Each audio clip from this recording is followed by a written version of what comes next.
చెప్పుకుందామా? రెడీయా? చాలా కెమెరాలు వచ్చేసినాయి. So many cameras.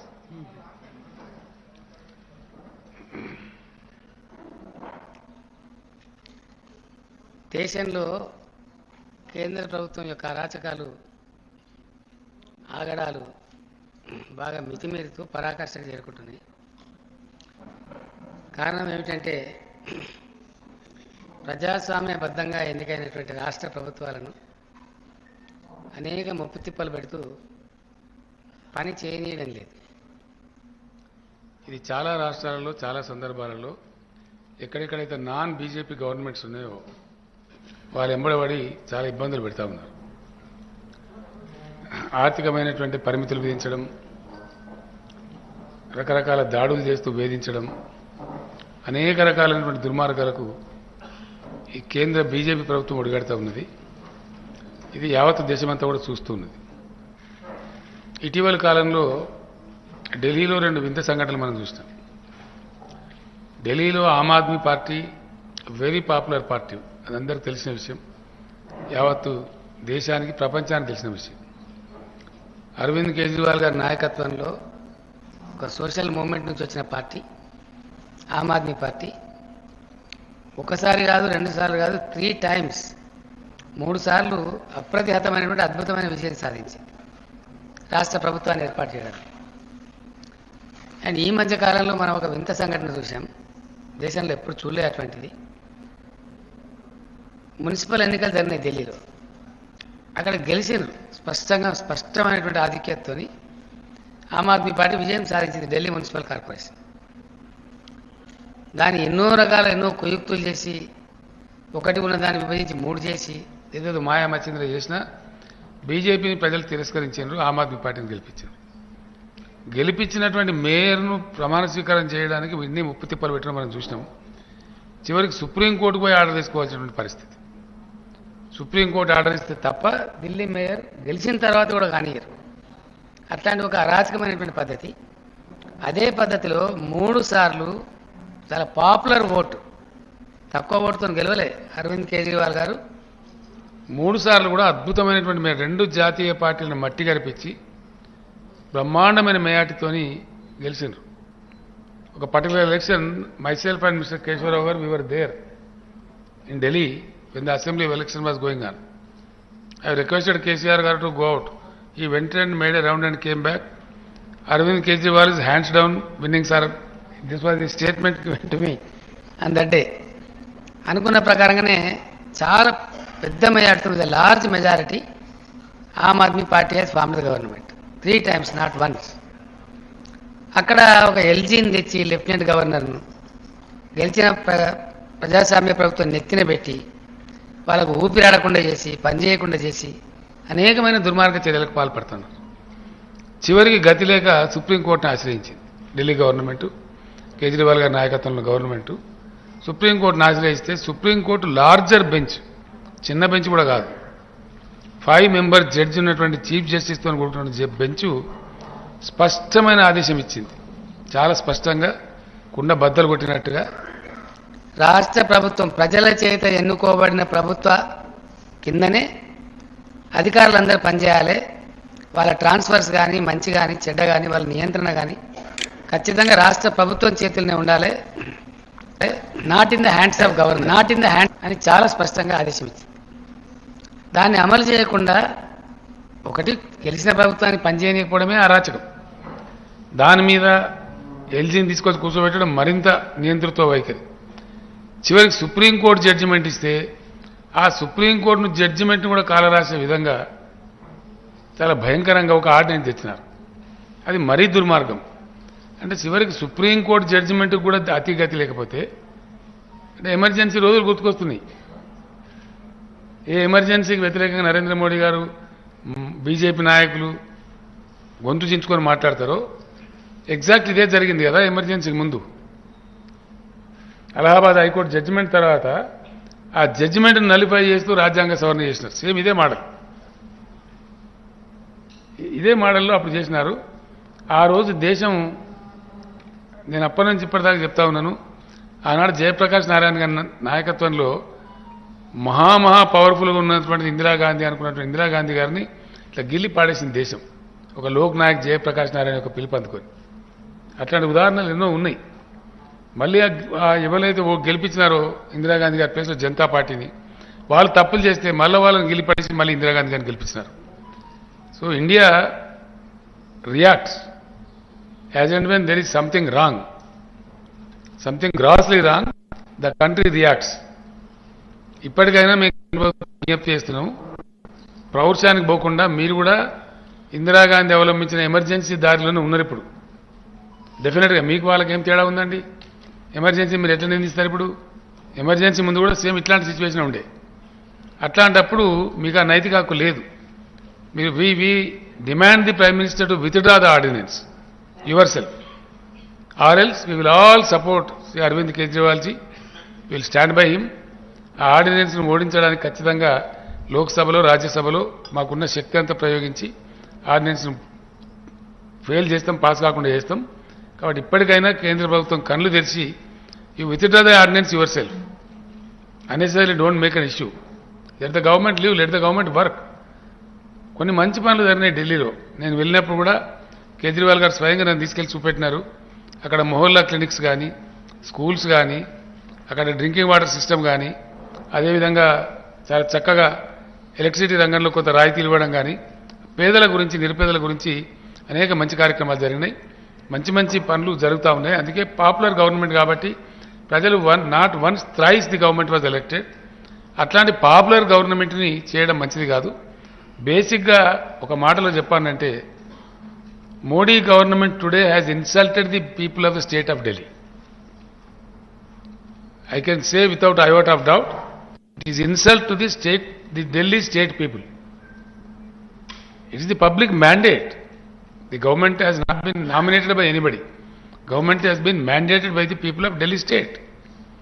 ఇది వ్యక్తులకు అరవింద్ కేజ్రీవాల్ గారు కాదు, insult to the people of Delhi. వాళ్ళు కూడా రేపు బుద్ధి చెప్తారు ఖచ్చితంగా ప్రభుత్వానికి. वो भी सबक सिखाएंगे. तो इसलिए हम लोग अनुरोध करते हैं, मोदी जी आप ऑर्डिनेंस विथड्रा कीजिए, ये अच्छा नहीं है.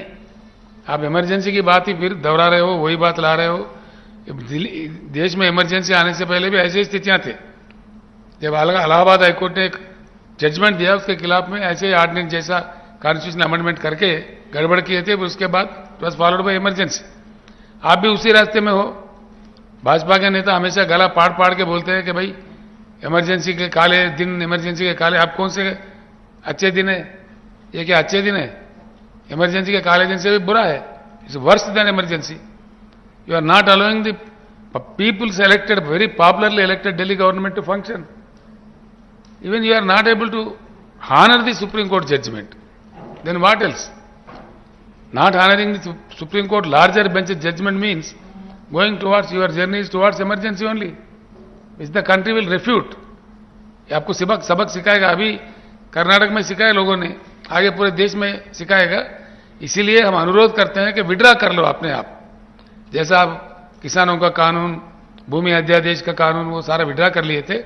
आप तो माफी के सौदागर हो, तो इसीलिए बेटर है अपने आप में विड्रा करो. आपने जो जंग छेड़ा है बिल्कुल गलत जंग छोड़ा है.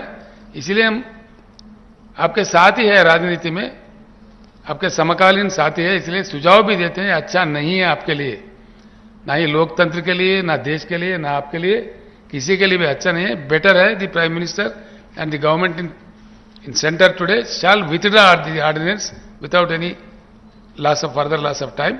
Otherwise we will unitedly fight. I think the whole system will support Sri Kejriwal ji, because it is a question of the existence of the democratic system in the country. It is a threat to the democracy.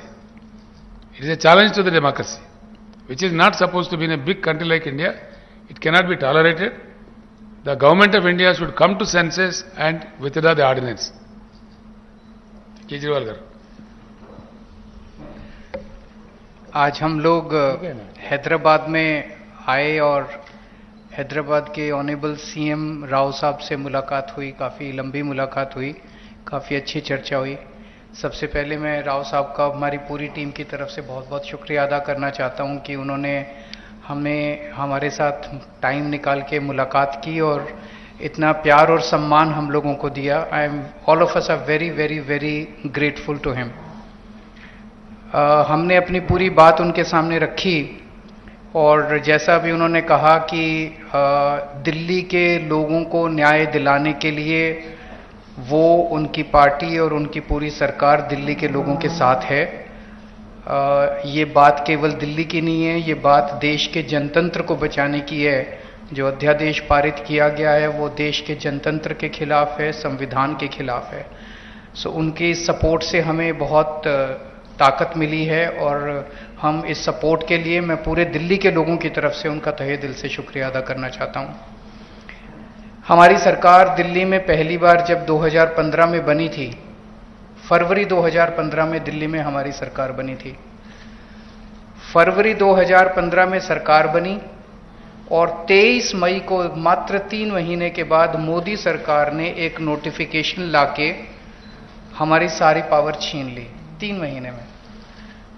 तो अब bureaucracy के ऊपर हमारे से पहले शीला दीक्षित जी की सरकार थी।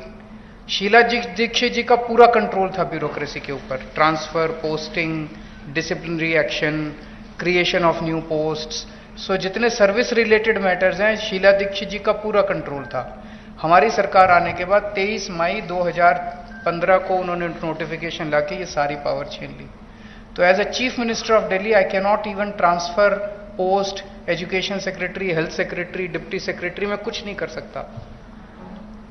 वो सारी पावर छीनने के बाद 8 साल तक दिल्ली के लोगों को उन्होंने अपंग करके रखा। हम दिल्ली के लोग 8 साल तक कोर्ट दर court, high court, supreme court लड़ते रहे। 8 साल की हमारी लड़ाई के बाद 11 मई को, अभी पिछले कुछ दिन पहले, सुप्रीम कोर्ट की संविधान कॉन्स्टिट्यूशन बेंच ने, 5 जजों ने मिलकर 5-0 से दिल्ली के लोगों के हक में फैसला दिया। 8 साल की लड़ाई के बाद दिल्ली के लोगों को न्याय मिला कि उनकी चुनी हुई सरकार को काम करने का अधिकार मिला। हमें 8 साल लग गए उस नोटिफिकेशन को कैंसिल कराने में और न्याय लेने में। उसके 8 दिन के अंदर 11 मई को ऑर्डर आया सुप्रीम कोर्ट का। 19 मई को मोदी सरकार ने ऑर्डिनेंस लाके सुप्रीम कोर्ट के ऑर्डर को निरस्त कर दिया, पलट दिया। पूरे देश भर में लोग कह रहे हैं कि जिस देश का प्रधानमंत्री सुप्रीम कोर्ट को नहीं मानता, सुप्रीम कोर्ट के आदेश को नहीं मानता, फिर न्याय लेने के लिए लोग कहां जाएंगे? अगर देश का प्रधानमंत्री कहता है कि मैं सुप्रीम कोर्ट के आदेश को नहीं मानता और कानून लाके वो आदेश को पलट देता है, तो फिर तो न्याय के लिए कोई जगह नहीं बच जाती है। कहां जाएंगे फिर लोग न्याय लेने के लिए? फिर तो कोई अंतिम चीज ही नहीं है। वो प्रधानमंत्री जी कहते हैं मैं नहीं मानता सुप्रीम कोर्ट को, ऐसे देश कैसे चलेगा? ये तो बिल्कुल गलत है। अब ये अध्यादेश लाके वापस सारी पावर छीन ली। तो एक तरह से, जैसे अभी राव साहब ने बिल्कुल सही बोला, ये अध्यादेश दिल्ली के लोगों का अपमान है, घोर अपमान है। एक तरह से प्रधानमंत्री जी ये कह रहे हैं कि तुम जो मर्जी सरकार चुनो, मैं उसको काम नहीं करने दूंगा। तो दिल्ली के लोगों को चैलेंज कर रहे हैं प्रधानमंत्री मोदी जी कि तुम जो मर्जी सरकार चुनोगे, मैं काम नहीं करने दूंगा। और ये बात केवल दिल्ली के लोगों की नहीं है, पूरे देश में हम लोग देख रहे हैं कि अगर किसी राज्य के अंदर लोग नॉन बीजेपी गवर्नमेंट बना देते हैं तो उसको काम नहीं करने देते। या तो 3 तरीके अपनाते हैं, या तो वहां पे एमएलए खरीद लेते हैं दूसरी पार्टी के, सरकार गिरा देते हैं। कितना हमने देखा, कितनी जगह पे देखा, एमएलए खरीद के सरकार गिरा देते हैं। या एमएलए तोड़ लेते हैं, ईडी भेज के, सीबीआई भेज के, डरा के एमएलए तोड़ लेते हैं, सरकार गिरा देते हैं। या फिर ऑर्डिनेंस ले आते हैं गवर्नर के जरिए, गवर्नर का गलत इस्तेमाल करके सरकार को तंग करते हैं। जैसे आप लोगों के गवर्नर आपके बिल नहीं पास होने देते, काम नहीं करने देते उन लोगों को। तो इस तरह से मैसेज ये है कि अगर कोई भी राज्य के लोग नॉन बीजेपी सरकार बनाएंगे तो हम उसको काम नहीं करने देंगे, सरकार तोड़ देंगे। ऐसे देश नहीं चल सकता। ये तो बहुत खतरनाक स्थिति है पूरे देश के सामने। मैं जो पूरे देश भर में घूम रहा हूं समर्थन मांगते हुए, मैं केवल अपने लिए समर्थन नहीं मांग रहा, मैं देश के संविधान के लिए और देश के जनतंत्र के लिए समर्थन मांग रहा हूं। हमारे जो स्वतंत्रता सेनानियों ने लड़ाई लड़ी थी, वो ऐसे भारत के लिए लड़ाई थोड़ी लड़ी थी कि एक पार्टी आएगी सेंटर के अंदर, वो पार्टी बस एक ही पार्टी का पूरे देश के अंदर राज होगा। जिस तरह से आज इन्होंने माहौल बनाया हुआ है, फिर तो एक प्रधानमंत्री और 31 गवर्नर बस वो चला लें इस देश को, फिर मुख्यमंत्री बनाने की क्या जरूरत है, फिर चुनाव लड़ने की करने की क्या जरूरत है, फिर तो ये तानाशाही होगी। इस तानाशाही के खिलाफ हम लोग लड़ रहे हैं। राज्यसभा के अंदर जब ये बिल आएगा, राज्यसभा के अंदर बीजेपी के पास मेजॉरिटी नहीं है। बीजेपी के out of 238 MPs, BJP has only 93 MPs. BJP के पास मेजॉरिटी नहीं है। मैं फिर से शुक्रिया अदा करता हूं राव साहब का। अगर हम सब लोग नॉन बीजेपी पार्टीज इकट्ठे हो गए तो इस बिल को हम राज्यसभा के अंदर गिरा सकते हैं। और अगर ये बिल गिर जाता है तो पूरे देश के लोगों को विश्वास हो जाएगा कि 2024 के अंदर मोदी सरकार वापस नहीं आ रही है। ये इसका सेमीफाइनल होगा 2024 का। ये कॉन्फिडेंस देगा पूरे देश के लोगों को कि मोदी जी को हराया जा सकता है। तो ये जनतंत्र को बचाने की लड़ाई है, देश की आजादी को बचाने की लड़ाई है। बहुत बहुत धन्यवाद, बहुत बहुत शुक्रिया। मैं माननीय मुख्यमंत्री तेलंगाना के चंद्रशेखर राव जी का बहुत बहुत आभार व्यक्त करता हूं कि उन्होंने हमें यहाँ बुला के घर पे मान सम्मान दिया, इज्जत दी। आम आदमी पार्टी के नेशनल कन्वीनर और दिल्ली के मुख्यमंत्री अरविंद जी और हमारे राज्यसभा के 2 सांसद संजय सिंह जी और राघव चड्ढा जी, जैसा कि राव साहब ने, अरविंद केजरीवाल साहब ने बता ही दिया कि देश के लोकतंत्र को बचाने की लड़ाई हम लड़ रहे हैं। एलजी जो है वो सिलेक्टेड है और दिल्ली की गवर्नमेंट इलेक्टेड है। तो डेमोक्रेसी में इलेक्टेड जो लोग हैं वो फैसले लेते हैं, ना कि सिलेक्टेड। तो दिल्ली का तो पहले से ही ये कर रहे हैं, पूर्ण राज्य का दर्जा नहीं है, लेकिन फुल स्टेट्स को भी तंग किया जा रहा है। हमने पंजाब में 92 सीट्स जीती आउट ऑफ 117। इतना बड़ा मैंडेट है। हमें बजट सेशन बुलाना था मार्च में, हमें गवर्नर ने मना कर दिया, मैं परमिशन नहीं दूंगा बजट सेशन की। तो हम कहां जाएं? तो बजट सेशन के बिना मतलब स्टेट कैसे चलेगी? तो हम सुप्रीम कोर्ट गए। सुप्रीम कोर्ट से चीफ जस्टिस साहब ने ऑर्डर दिया कि जी बजट सेशन होने दो। और उसके बाद एक और जो बात हुई कि जी जो काउंसिल ऑफ मिनिस्टर द्वारा लिखा जाता है प्राप्तियां गवर्नमेंट की कि हमने ये किया, वो कहता है उसमें मैं माई गवर्नमेंट नहीं कहूंगा। हमने कहा जी आप ही तो सम्मान कर रहे हो विधानसभा, आप माई गवर्नमेंट नहीं कहोगे तो क्या कहोगे? कहते मैं दिस गवर्नमेंट कहूंगा। फिर सुप्रीम कोर्ट जाना पड़ा कि जी माई गवर्नमेंट तो बोलना पड़ेगा इनको। तब जाके उन्होंने, सुप्रीम कोर्ट ने कहा कि you have to read it word by word, you can not change. जैसे तमिलनाडु में कर लिया था, स्टालिन जी के पास जो उन्होंने लिख के दिया था वो और था, गवर्नर कुछ और बोल रहा था। तो मतलब ये हैरानी की हद ये है कि जो राज्य भवन है स्टेटों में वो बीजेपी के ऑफिस बन गए और राज्यपाल जो है वो स्टार कपेलर बन गए बीजेपी के। तो इस गवर्नरी सिस्टम को उन्होंने मिसयूज किया है, हर जगह पे करते हैं। आपके बिल रोक रखे हैं स्टेट के, हमारे बिल रोक रखे हैं। वहां पे स्टालिन साहब का चिट्ठी आई थी हमें कि हमें सपोर्ट करो, हमारे बिल रोक रखे हैं। केरला में तंग कर रहे हैं, ममता दीदी उनको तंग कर रहे हैं। मतलब इन्होंने मन बना रखा है, जैसा कि अरविंद जी ने कहा, अगर इलेक्शन से नहीं जीते तो बाई इलेक्शन से जीत जाते हैं कि मतलब बंदे तोड़ो और बाई इलेक्शन करा लो और कर लो। तो ये बहुत फेडरल स्ट्रक्चर के लिए बहुत घातक है और देश बचाने की लड़ाई लड़ रहे हैं। हमारे हजारों जो स्वतंत्रता सेनानी थे उन्होंने अपना खून दिया, खून का कतरा कतरा देके हमें देश दिया, हमें आजादी लेके दी। लेकिन ऐसी आजादी के लिए आज उनकी आत्मा तड़पती होगी कि ऐसी आजादी के लिए तो नहीं हमने कुर्बानी दी थी जो जिस तरीके से देश को जी चला रहे हैं। तो हम यहां पे आए हैं और राज्यसभा में, और जब से शक्तियां छीनी हैं लोगों ने 2020 में फिर चुन लिया आम आदमी पार्टी को। तो मतलब लोग लाइन में खड़े होकर वोट डालते हैं, डेमोक्रेसी है। तो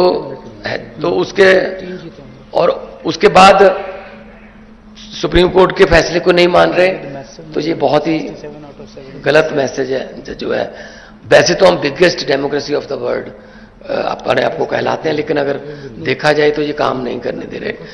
आज नीति आयोग की बैठक हम नहीं गए, अरविंद जी भी नहीं गए, हम नहीं गए। कारण क्या, वहां क्या करना है, फोटो खिंचवाने जाते हैं बस। मैंने तो चिट्ठी में लिख के भेज दी, मैंने कहा मेरे पिछले साल वाले भाषण को इस बार भी वही मान लिया जाए, क्योंकि कुछ पिछले साल जो मांगा था वो तो दिया नहीं। आरडीएफ के पैसे नहीं दिए, एनएचएम के पैसे नहीं देते, स्टेट का जो हक बनता है वो देते नहीं है। नीति आयोग में हम फोटो खिंचवाने जाएंगे क्या? मतलब ये मीटिंग करते हैं लेकिन चलाते अपनी मर्जी से हैं, और ऐसा नहीं होगा। भारत एक गुलदस्ता है, गुलदस्ते में हर किस्म के फूल होते हैं, हर फूल का अपना रंग, अपनी सुगंध होती है। ये चाहते हैं एक ही जैसे फूल हों बस, लेकिन ऐसा नहीं चलेगा। सो जो देश भारत जो है एक माला है, और माला के जो मन के हैं वो अलग अलग होते हैं। इसीलिए मल्टी कल्चर कंट्री हमारा है, हर स्टेट की अपनी भाषा है, अपना कल्चर है, और इसको बचाने के लिए हम आज आए हैं। और मैं धन्यवाद करता हूं जिन्होंने हमें यहां बुला के इज्जत तो दी। इससे पहले भी किसानों ने जो आंदोलन किया था, तो इन्होंने मुख्यमंत्री तेलंगाना आए चंडीगढ़ में, 700 से ज्यादा इन्होंने जो शहीद हो गए थे किसान, उनको 2-2 लाख रुपए के चेक भी दे के आए हैं। तो हम लोग पूरे देश को एक मानने वाले हैं। जहां अच्छा काम हो रहा हो वहां हम जाते हैं। मैं चेक डैम देख के गया था, 2 दिन की मैं विजिट किया था। चेक डैम कैसे बने, हम भी अपना पानी जो है पंजाब का ग्राउंड लेवल पर बचाने के लिए, अच्छी चीज सीखने के लिए कहीं भी जाना पड़े जाएंगे। अपने देश को नंबर 1 बनाना है तो हमें इकट्ठे होकर काम करना पड़ेगा। Thank you.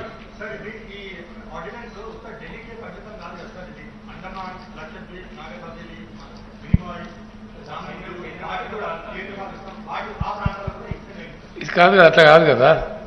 ఢిల్లీలో ఎలక్టెడ్ గవర్నమెంట్ ఉంది, అండమాన్కు ఢిల్లీకి చాలా డిఫరెన్స్ ఉంది.